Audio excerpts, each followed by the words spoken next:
Hello friends, இந்த வீடியோல நம்மளோட ஹேர நல்லா ஸ்மூத்தாவும், ஷைனிங்காவும் வச்சுக்கிறதுக்காக வீட்லயே ஒரு ஹேர் சீரம் ரெடி பண்ண போறோம்.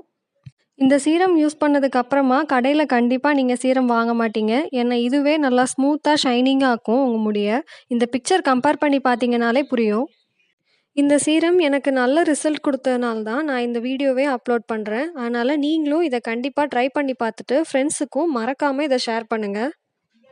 சீரம் பண்ணுறதுக்கு ஒரு பவுலில் 4 டீஸ்பூன் ரோஸ் வாட்டர் எடுத்துக்கோங்க. ரோஸ் வாட்டர் முடிக்கு நல்லா ஸ்ட்ரென்த் கொடுக்கும். 1 டீஸ்பூன் ஆலிவ் ஆயில், அப்படி இல்லைன்னா விளக்கெண்ணெய் சேர்த்துக்கோங்க. விளக்கெண்ணெய் சேர்த்திங்கன்னா முடி வந்து நல்லா கருப்பாகும். அதனால நான் விளக்கெண்ணெய் சேர்த்துருக்கேன். அப்புறம் 2 டீஸ்பூன் கிளிசரின் சேர்த்துருக்கேன். கிளிசரின் சேர்க்கறதுனால முடி ட்ரை ஆகாமல் இருக்கும். 1 டீஸ்பூன் கற்றாழை ஜெல் சேர்த்துக்கோங்க. இந்த மாதிரி ஃப்ரெஷ்ஷான கற்றாழை கிடச்சிச்சின்னா அதோட தோல் பகுதியை எடுத்துட்டு உள்ளே இருக்கிற வழுவழுப்பான பகுதியை மட்டும் இதில் சேர்த்துக்கோங்க. இது உங்களுக்கு கிடைக்கலன்னா கடையில் இருக்கிற ஆலோவேரா ஜெல் கூட நீங்கள் வாங்கி யூஸ் பண்ணிக்கலாம். ஆனால் பிளெயினான ஆலோவேரா ஜெல்லாக பார்த்து வாங்கிக்கோங்க. அது சேர்க்குறதா இருந்தால் அதுவும் வந்து 1 டீஸ்பூன் தான். இந்த ஆலோவேரா ஜெல் சேர்க்கறதுனால முடி வந்து நல்லா ஷைனிங் ஆகும். அதே மாதிரி ஹேர் ஃபாலிக்கிள்ஸ் எல்லாமே நல்லா ஸ்ட்ராங் ஆகும். முடி வந்து பார்க்குறதுக்கு நல்லா ஹெல்த்தியாக இருக்கும். 4 விட்டமின் இ கேப்சூல் சேர்த்துருக்கேன். இதில் வந்து ஆன்டி ஆக்சிடென்ட் இருக்கு. ரொம்ப ட்ரையாக டேமேஜ் ஆகி இருக்கிற முடி எல்லாத்தையுமே இது வந்து சரி பண்ணும். அதே மாதிரி புது முடி வளர்கிறதுக்கும் இது ரொம்ப ஹெல்ப்ஃபுல்லாக இருக்கும். நான் சொல்கிற இந்த அளவு 2 வாரத்துக்கு கரெக்டாக இருக்கும். உங்களுக்கு கம்மியான அளவு போதும்னா நீங்கள் நான் சேர்த்துருக்கிற எல்லா பொருட்களையும் பாதி பாதி சேர்த்துக்கிட்டிங்கன்னா 1 வாரத்துக்கு இது கரெக்டாக இருக்கும். இப்போ எல்லா பொருட்களும் நாம சேர்த்தாச்சு. இத நல்லா மிக்ஸ் பண்ணிட்டு ஒரு கிளீனான பாட்டில்ல இத ஸ்டோர் பண்ணிக்கலாம்.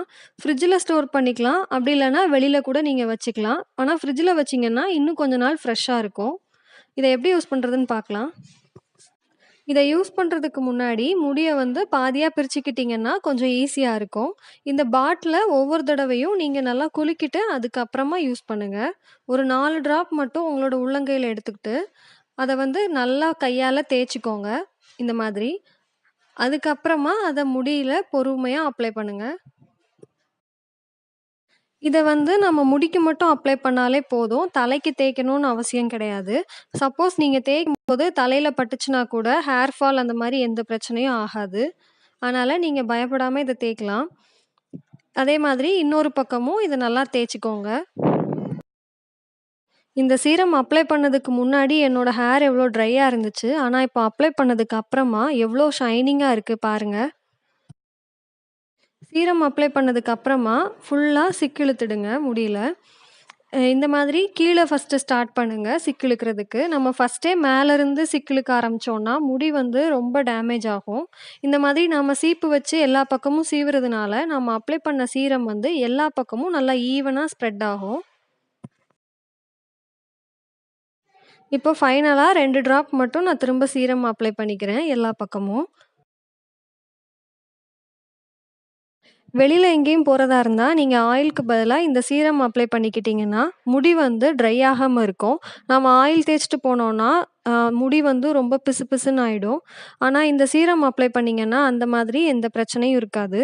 அதே நேரத்தில வீட்ல இருக்கும்போது கண்டிப்பா எண்ணெய் தேய்ச்சுக்கோங்க முடிக்கு. ஃபர்ஸ்ட் பிக்சர் ஹேர் வாஷ் பண்ணிட்டு சீரம் அப்ளை பண்ணுறதுக்கு முன்னாடி எடுத்தது. செகண்ட் பிக்சர் சீரம் அப்ளை பண்ணதுக்கு அப்புறமா எடுத்தது. இது அப்ளை பண்ணதும் இன்ஸ்டன்ட்டா ஒரு ஷைனிங் தெரியும். அதனால இத ட்ரை பண்ணி பார்த்துட்டு உங்களோட கமெண்ட்ஸ எனக்கு மறக்காம சொல்லுங்க. Thank you.